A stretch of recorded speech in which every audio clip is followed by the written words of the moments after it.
Hello guys, welcome back to another Cogniz Education video. Today we're going to be talking about AP Physics 1, Unit 1, Lesson 2, Interpreting Motion Data. So obviously today we're going to be talking about how to interpret motion data. So if I hand you three graphs, one having position versus time, the other having velocity versus time, and the last one having acceleration versus time, you should be able to tell exactly what an object is doing without ever seeing it move. Now, this is one of the most important skills in AP Physics 1. So, let's start off with our big question. What is motion data?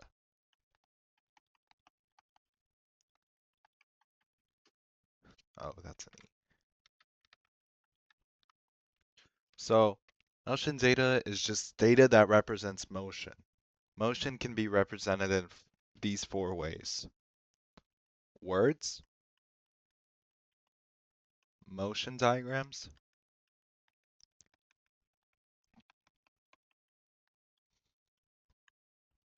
graphs, and equations. Now, AP Physics loves to constantly switch through these, so you don't want to just get comfortable with one and forget all the others. You want to be comfortable using all of these. So, our first topic we'll be talking about is position versus time graph. So, this top value, so we're going to have two axes. This will be our top value, which is y, or position. This is also called an x over t graph. X stands for position, as we all know, delta x. And then this is x, aka our time. So we're just going to think of this as in meters, this as in seconds. So let's look. This is like the position of an object at any time. So imagine this is a straight line. So let me label the points. 1, 2, 3, 4, 5. So that's 1 second, 2 second, 3 seconds, 4 seconds. And this is going to be 1, 2, 3, 4, 5, 6. Okay. So, if we have a straight line like this, that means we start at the position 2 meters, and throughout the whole time, we're at the same position. At 1 second, we're at 2 meters. 2 seconds, we're at 2 meters. 3 seconds, so on. So, pretty much, we're not moving at all. It's kind of obvious. This graph is showing that we're at the same position throughout the whole time. So we're not moving. Now, if you have something like this, let's say we start at a position of 6 meters, and then our graph looks something like this. At 4, imagine this is also a straight line, goes down to 1 meters. So if this is our forward position, so as we get positive in position, that's forward, and as we get lower or negative, that's backwards. So we started off at a high position, and then we went all the way down to 1. That means we moved backwards since our position decreased. Okay, now I I'd encourage you to try this one since we just did the decreasing one. Let's say at time equals 2, we're at 1 meter, and then time equals 4, we're at 5 meters. Now, what were we doing? Were we moving forward or backward? Well, let's see. Position started at 1, then it went up to 5 over that time interval. which means we went forward since we gained position in that time interval. So one thing I, one thing, one common misconception is just because the graph goes down, like something like that, does not mean the object is falling. It just means position is decreasing. So this could be horizontal position, vertical position. If it's vertical position and it's decreasing, the object still could not be falling. What if somebody's moving it down? Okay. Um, also,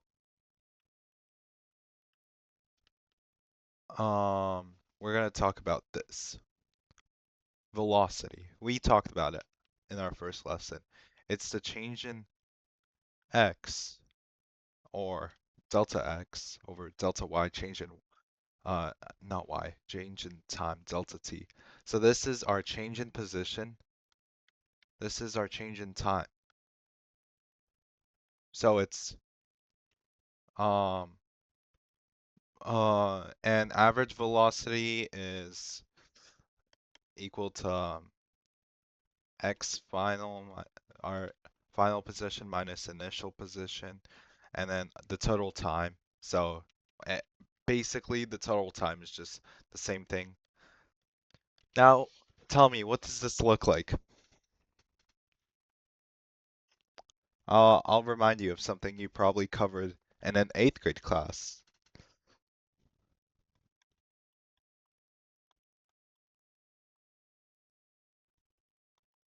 Slope, which this means that the slope of this line at any point is the velocity at that point. So let's see, we start at 0, and then x equals 2, we're at 4 meters. So that's our first point. Our first point is 0, 0. We started at 0. At 0 seconds, we were at 0 meters. At 2 seconds, we were at 4 meters. 2, 4. So it'll be 4 minus 0, which is just 4, and then 2 minus 0, and that gives us 2. So our average velocity over this time period from uh, time equals 1 to time equals 0 to time equals 2 is 2 meters per second.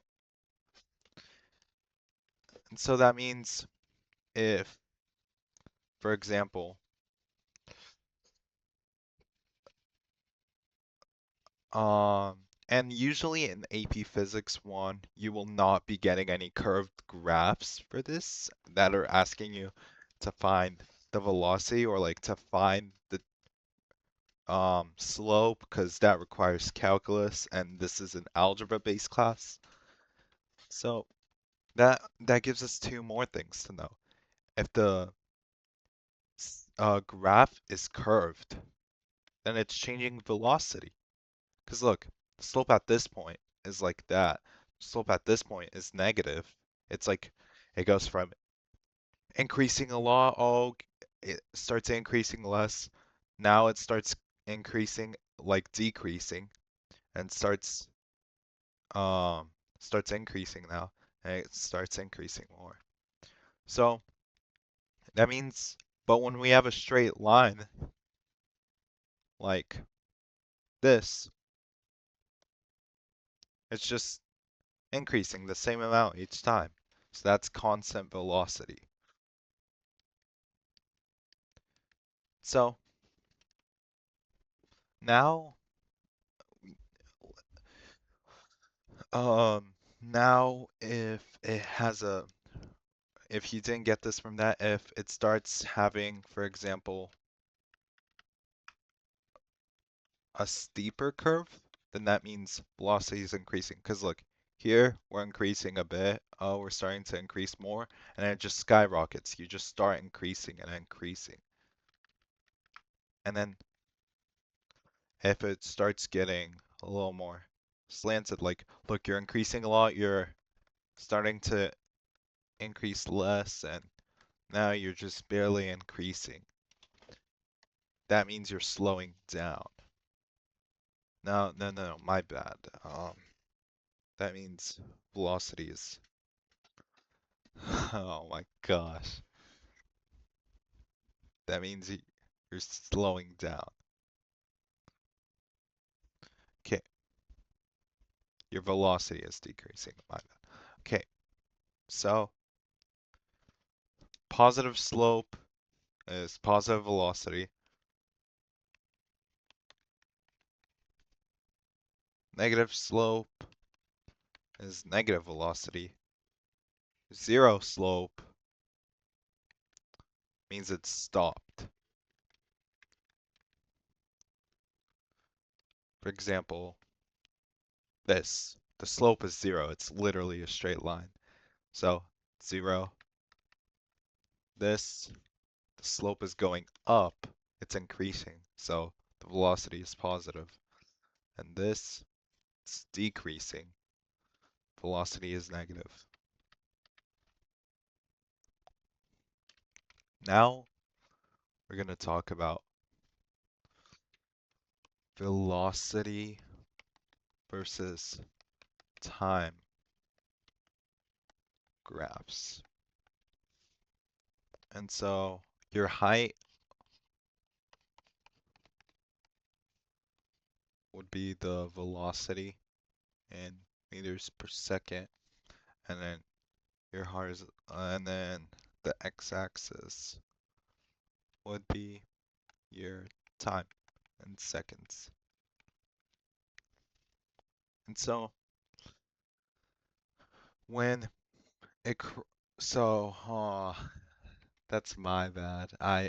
Okay, let me rewrite this to make it this part a bit higher. Yeah, that's good. So if you have a graph like this, at this point, the velocity goes from positive to negative. It crosses the x-axis.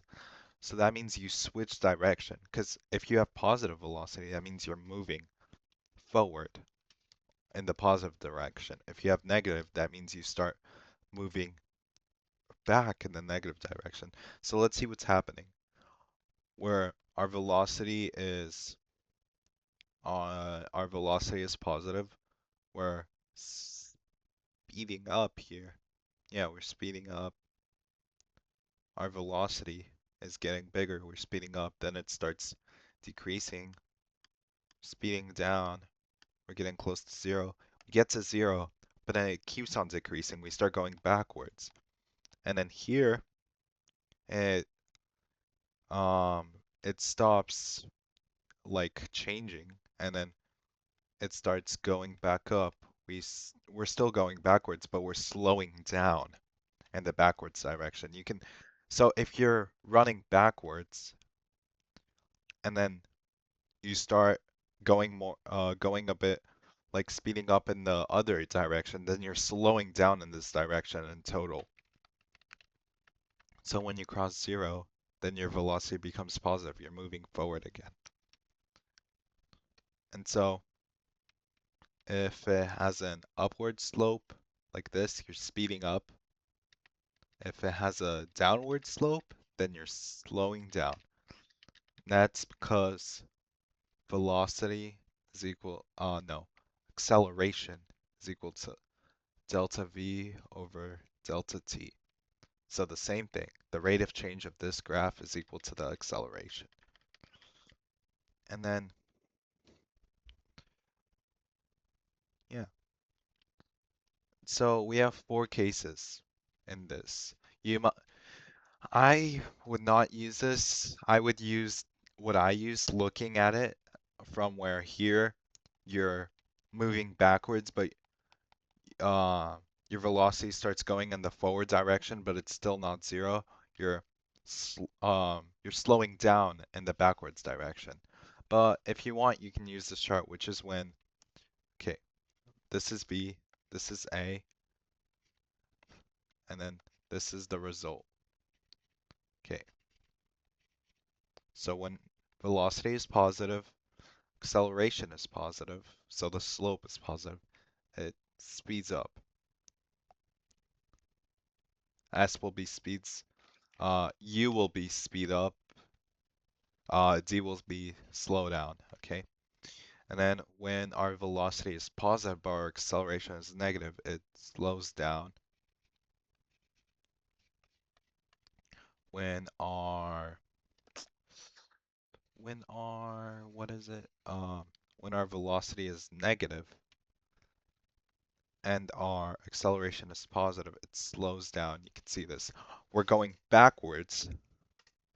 We're moving backwards, but we're we're speeding up in the opposite direction. So in total, we're getting slowed down in the direction that we're going.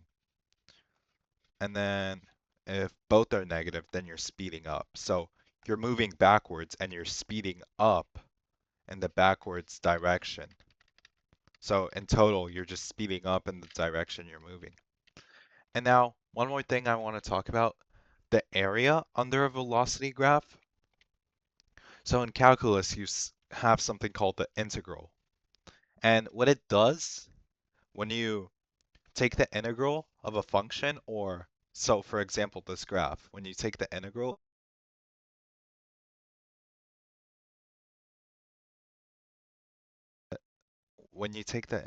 of this graph, what you're doing when you take the integral of this graph, what you're doing is you're finding how much area it has.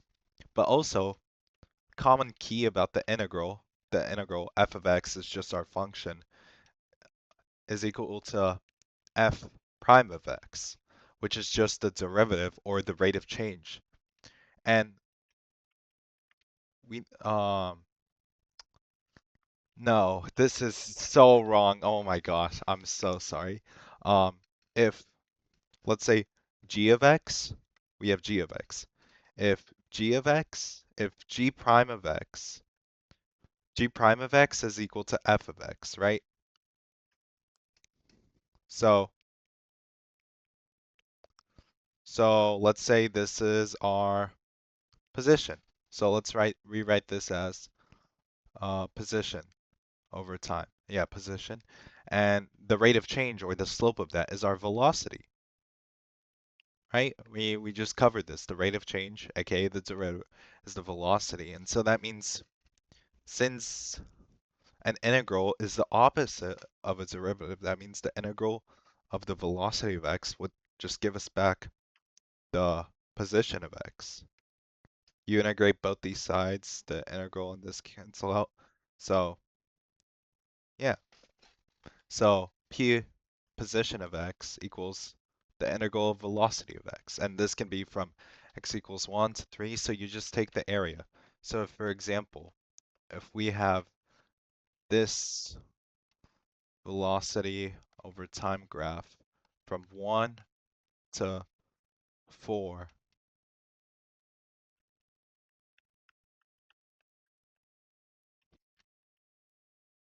okay, and this is 5, then what would be the displacement from 1 to 4?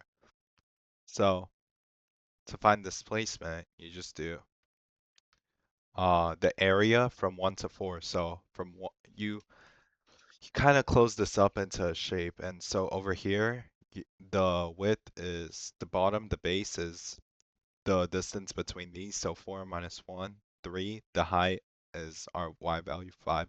So you get that delta x is equal to 15. Your change in x is 15. So, or you could just look at it like this, which I do not recommend. This is really slow, and only use this if you forget this concept. But at time equals 1, our velocity is 5. We're looking from 1 to 4. So 5, at 1 it was 5. At 2 it was 5. At 3, no, I think we only do the ones above it. But you get what I'm saying. This is just a sum of all the points on this graph. Yeah, this is just the area on this graph. It represents our position in X. Okay, so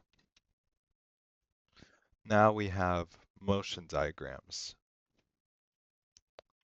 So one example of one would be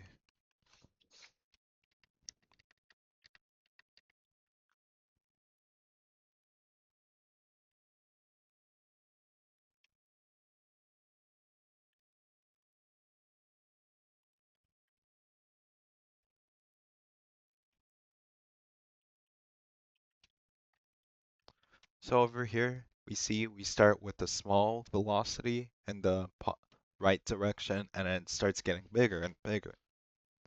So we have that. And then if we have something like this,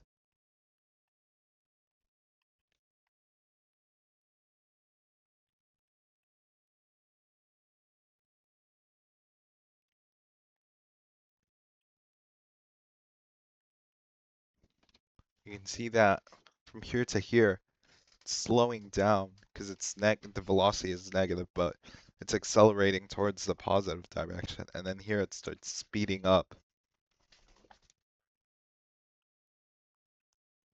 And then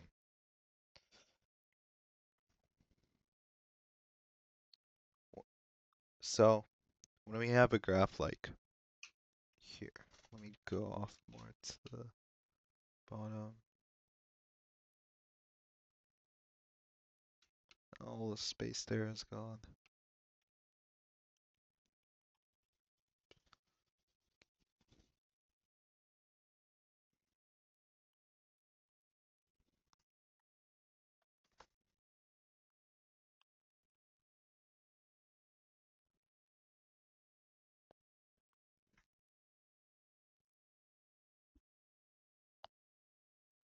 Also, usually motion diagrams can also look like this.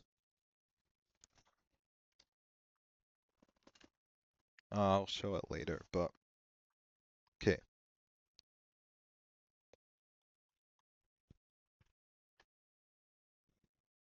This will be our time. This will be our position in meters. This will be our time in seconds. So we'll have 1. Oh, that was meant to be a 1.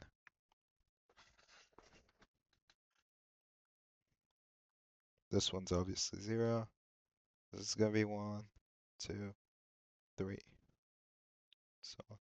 So actually I need these to be way bigger values. So we have 1, 2, 3, 4, 5, 6, 7, 8, 9, 10. We're gonna start at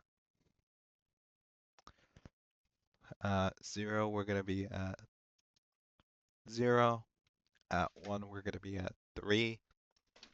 At 2, we're gonna be at 4. At 3, we're gonna be at 9.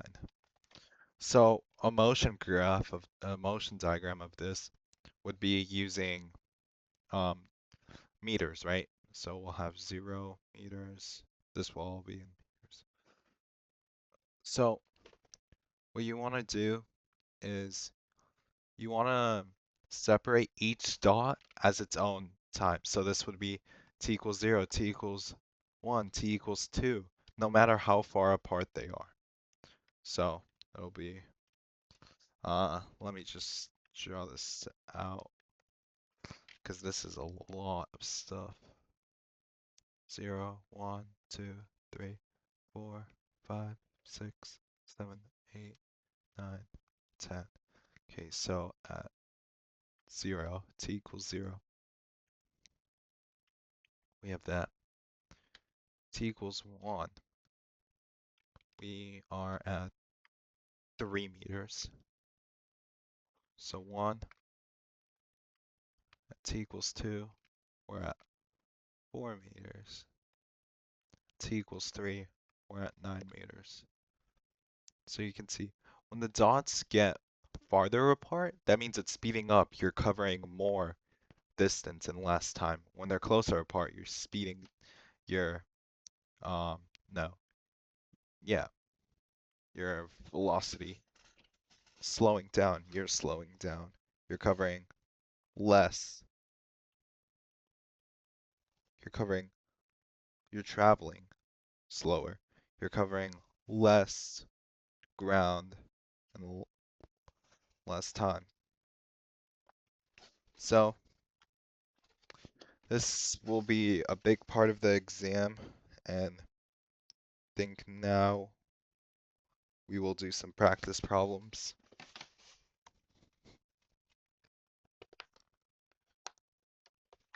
So I'll pull these straight out of Khan Academy.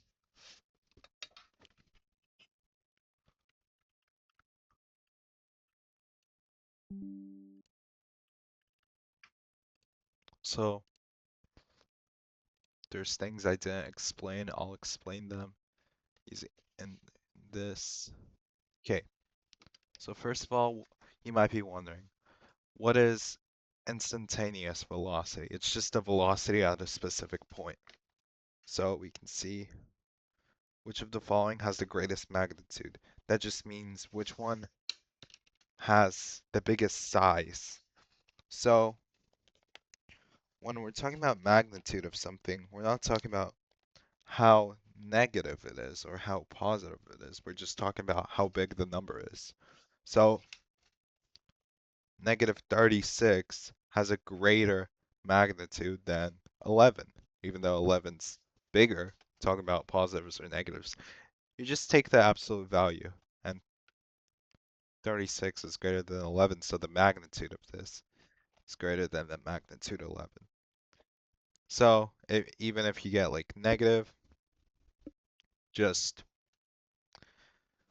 just think about it as the size of the number. So I've, let's start with A. The average velocity of object A from 0 to t1. So average velocity is our final position minus initial position. So that would be just, well, it looks like here it's 0, so this would be just, let's call this some point x1. It would be just x1 over t1. And then average velocity of B would be, well, we can see it's at the same point. They intersect, so it's also x1, and it travels the same in the same amount of time, so t1. So they're equal, so those are out, because equal things, one of them can't have a greater magnitude. So let's look at the instantaneous velocity of object A. You can think of instantaneous velocity as drawing a line tangent to the point. So for A, it'd be something like this. For B, it'd be something like this. Remember, velocity, the steeper the line is, the greater the velocity. So let's look, which one has a greater velocity, A or B? Well, A is more steep, more steep. It's curved more up. It's has a higher velocity. It's gaining more position in less time. So the answer choice would be C.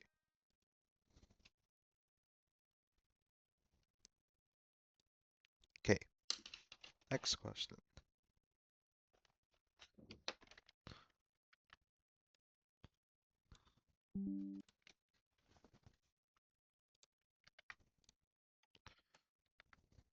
Runner's coach uses a stopwatch to record position and time data as the runner practices for a race. Graph of the position x of the runner as a function of time t is shown. This is of, you should recognize this equation. Y equals mx plus b. Our y-intercept, 5 meters. That's where we intersect the y-axis. That's what b is. And then our slope is 7 meters per second. So that's our velocity. So let's see.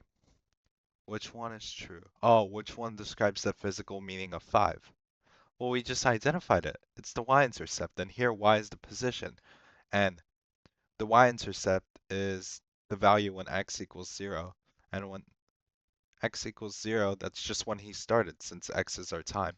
So the runner was at a position of positive 5 meters when the timer was started. That's what that means. Okay, now we have a motion diagram. This one's a little more well drawn out. Mine were very badly drawn out. Apologies. Um, So the motion diagram below represents the motion of a dog. The first dog shows position at time t equals 0. The time interval between each dot is 1 second. So this is time equals 0. Since at each dot we gain 1 second, so this is time equals 1, time equals 2, time equals 4. Greatest average velocity. So that'd be x final minus x initial over our change in time. So we can look at from 0 to 2. 0 to 2. We can find our x final is 1 minus -4, which you just add them, so we get 5 over the change in time. 2 minus 0, that's 2. So this would be 5 halves, or 2.5 meters per second. So from 1 to 3. 1, 2, 3. So we have 2 minus -1, which is just 3. And then our change in time was 3 minus 2, so 2. So 1.5 meters per second. I think we can already tell that this has been pretty big so far. Now let's just check this one. So from 2 to 4. 2 to 4. Sorry, I was looking at the position, not the time. Just do not, that's a big mistake. Do not fall for that. You want to know that each dot is a change in 1. So 0, 1, 2, 3, 4. Okay, so from 2 to 4, that's 3 minus 1. So we'll have 2, 4 minus 2, 1 meter per second. So greatest average velocity, it's obviously A.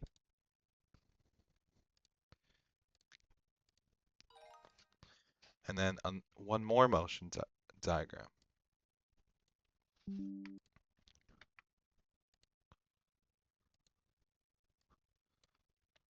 And then this one's asking, so let's start this off like before. I think it's the same exact one too.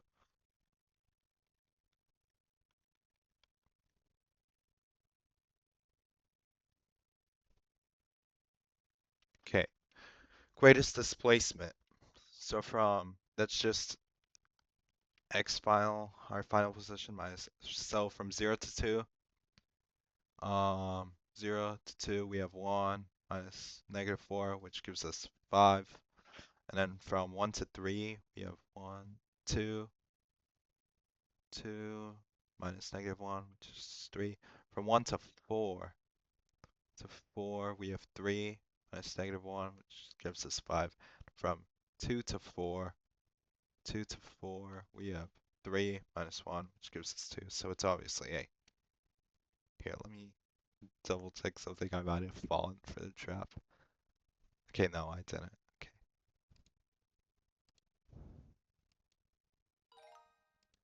And that is it for today. Okay.